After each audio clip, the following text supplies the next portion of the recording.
Bonjour à tous, bienvenue dans cette nouvelle vidéo, le petit rendez-vous du dimanche, mes visionnages de la semaine. Je vais commencer tout de suite par le film du lundi. J'ai donc regardé Massacre dans le train fantôme, un film de Tom Hooper, hein, c'est plus ancien on va dire. Et bon, film très moyen, vu le potentiel qu'il avait, j'en attendais clairement plus. C'est reste un slasher lambda qui n'apporte vraiment rien aux gens, qui surfe un peu sur la vague des Halloween et consorts.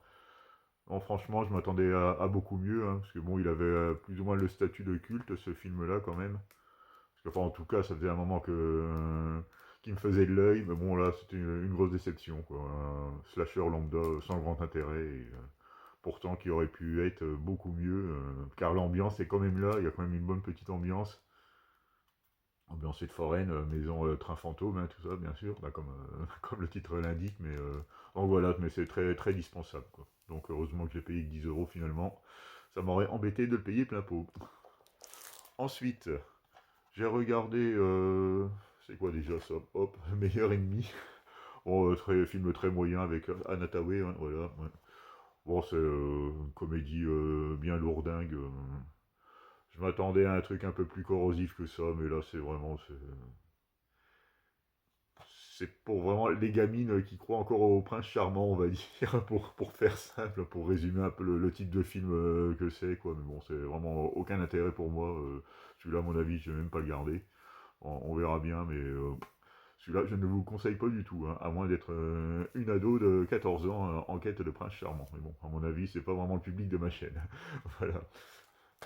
Ensuite, j'ai regardé Le métro de la mort avec Donald Sutherland. Bon, c'est un film encore relativement moyen de la collection Angoisse de Rimini, hein. C'est pas encore une grosse réussite sur le coup. Alors, au niveau de l'ambiance, c'est pas trop mal. Les effets sont sympathiques, mais quand même relativement fauchés, hein. Je vais pas en retenir grand-chose, hein, clairement. J'espère que, enfin, le prochain, j'en ai vu un deuxième cette semaine, donc je le sais déjà, il est nettement meilleur pour le coup.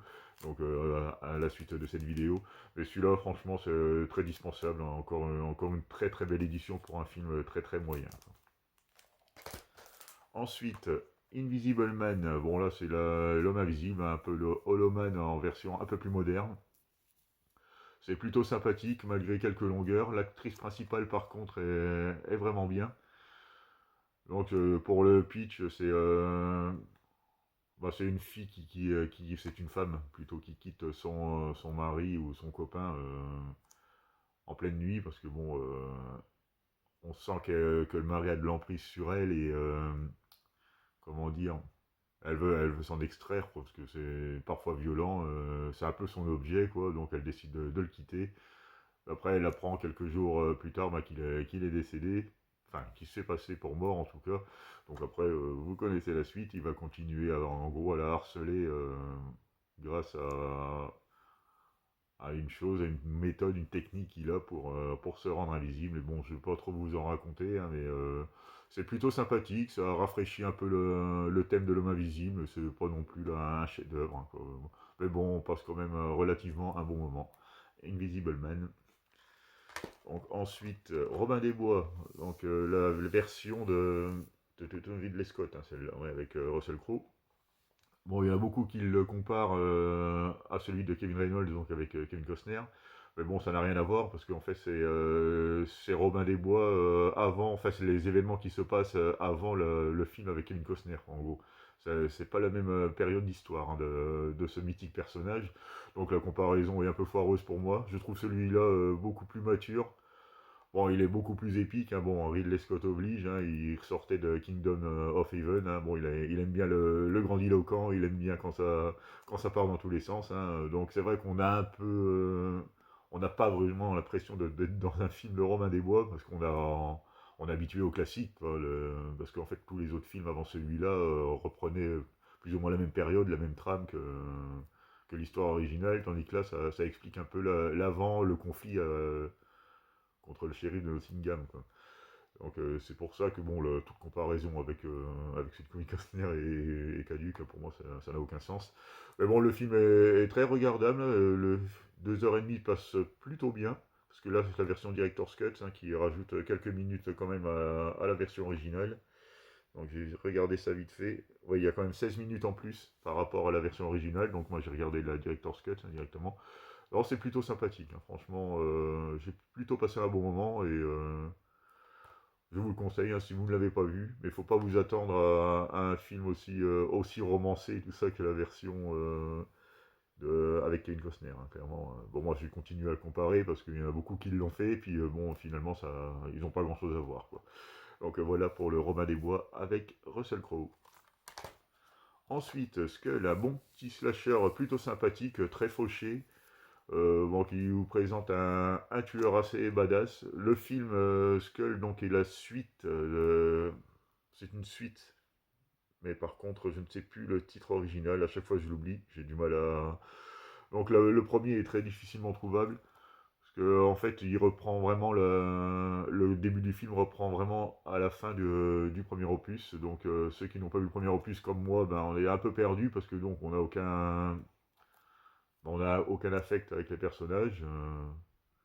Bon, même, de toute façon, apparemment, dès le départ, ils se font dégommer. Bon, tant pis pour le spoil, mais bon, comme c'est le début du film, on s'en fout un peu.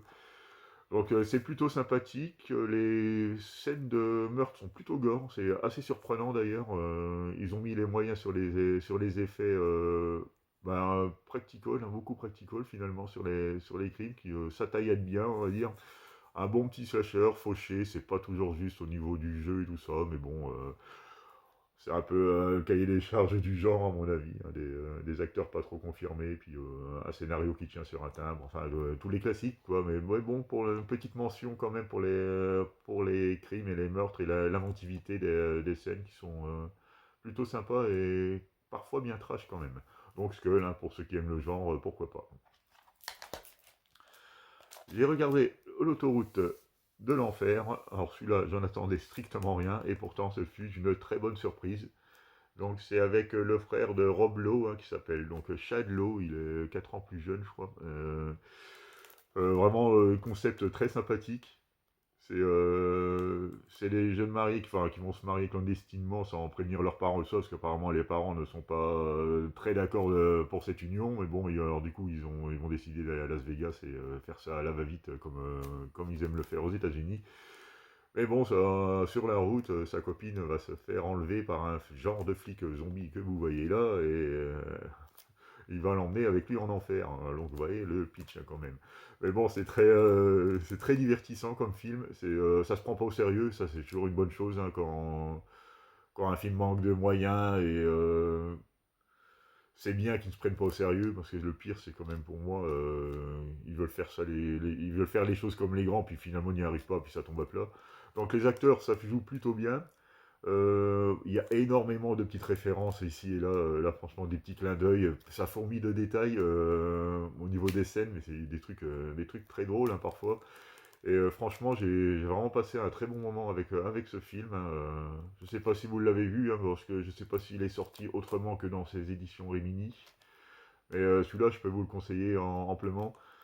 Parce que même il est de 91, donc début des années 90, mais il est très ancré années 80 encore hein, au niveau des effets spéciaux. Bon, il y a des incrustations un peu foireuses, c'est pas toujours joli. On a même quelques créatures qui sont faites en stop motion, un peu à la Harryhausen, là.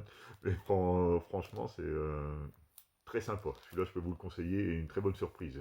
Enfin, un titre de Rimini qui vaut le coup. Là, s'il nous proposait que des films de cette trempe-là, franchement, la collection, serait peut-être un peu mieux, quoi. Mais bon, après, j'en ai encore plein à regarder, donc ça se trouve, j'ai peut-être commencé par les plus mauvais, et là, les bons arrivent. Donc voilà pour l'autoroute de l'enfer. Et le dernier film de la semaine, voilà, je fais rapidement hein, pour pas vous occuper tout votre dimanche, hein, n'est-ce pas? J'ai regardé Le Juré numéro 2, donc excellent, j'ai regardé ce matin. Et franchement, j'ai beaucoup aimé. Bon, on peut pas s'empêcher de faire le rapprochement avec 12 hommes en colère de Lumet, hein, parce que bon, il y a vraiment certaines périodes du film, je me dis, oula, là, c'est carrément une repompe. On a l'impression de voir un peu le même film. Bon, là, il s'attaquait quand même à un colosse.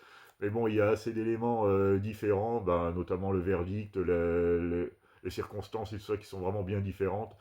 Donc ça passe bien, quoi, en fait. Il passe super bien, et même si par moment il peut souffrir de la comparaison avec 12 hommes en colère, il apporte quand même assez de variantes pour s'en démarquer quand même, quoi. Mais il est moins claustrophobe aussi, parce que 12 hommes en colère, ça se passe quasiment toujours en huis clos dans cette fameuse pièce.